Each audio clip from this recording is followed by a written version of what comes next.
সুযোগ নিয়ে সন্ত্রাসী কর্মকাণ্ডে লিপ্ত হয়। এর ফলে এই কোমলমতি শিক্ষার্থীদের আন্দোলনকে ঘিরে যে সকল ঘটনা ঘটেছে তা খুবই বেদনাদায়ক ও দুঃখজনক। অহেতুক কতগুলি মূল্যবান জীবন ঝরে গেল। আপনজন হারাবার বেদনা যে কত কষ্টের তা আমার থেকে আর কে বেশি জানে। যারা মৃত্যুবরণ করেছে তাদের আত্মার মাগফিরাত কামনা করছি।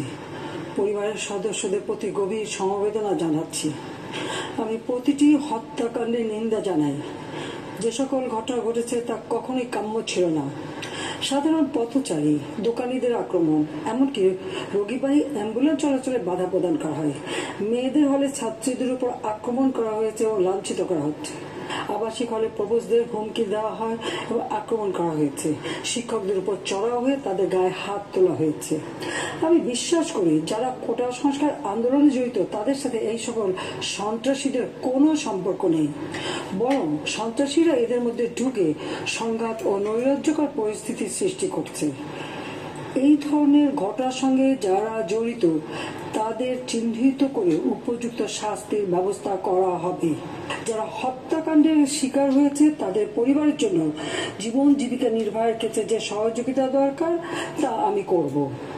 আমি দ্ব্যর্থহীনভাবে ঘোষণা করছি, যারা হত্যাকাণ্ড, লুটপাট ও সন্ত্রাসী কর্মকাণ্ড চালিয়েছে, এরা যেই হোক না কেন, তারা যেন উপযুক্ত শাস্তি পায় সে ব্যবস্থা নেওয়া হবে।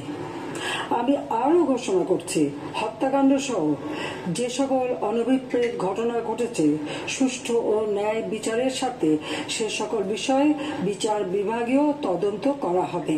কাদের উস্কানিতে সংঘর্ষের সূত্রপাত হলো, কারা কোন উদ্দেশ্যে দেশকে একটি অরাজক পরিস্থিতির দিকে ঠেলে দিল তা তদন্ত করে বের করা হবে। আমি আন্দোলনরত কোমলমতি ছাত্রছাত্রীদের নিরাপত্তা নিয়ে অত্যন্ত উদ্বিগ্ন। এই সন্ত্রাসীরা যে কোনো সময় সংঘাতের পরিবেশ তৈরি করে তাদের ক্ষতি সাধন করতে পারে। তাই শিক্ষার্থীদের পিতা মাতা, অভিভাবক এবং শিক্ষকদের প্রতি আমার আবেদন, তারা যেন তাদের সন্তানদের নিরাপত্তার বিষয়ে সজাগ থাকেন। একই সাথে সকল শিক্ষা প্রতিষ্ঠানের ছাত্রছাত্রীদের নিরাপত্তার বিষয়টি বিশেষভাবে নজর রাখেন। সরকার হাইকোর্টের রায়ের বিরুদ্ধে সর্বোচ্চ আদালতে আপিল করেছে। আপিল আদালতের শুনানির দিন ধার্য করা হয়েছে।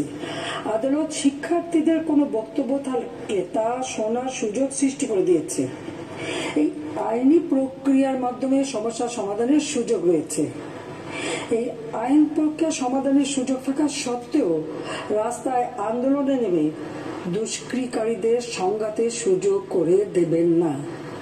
সর্বোচ্চ আদালতের রায় আসা পর্যন্ত ধৈর্য ধরে অপেক্ষা করার জন্য আমি সকলকে বিশেষভাবে অনুরোধ জানাচ্ছি। আমার বিশ্বাস আমাদের ছাত্র সমাজ উচ্চ আদালত থেকে ন্যায় বিচারই পাবে। তাদের হতাশ হতে হবে না।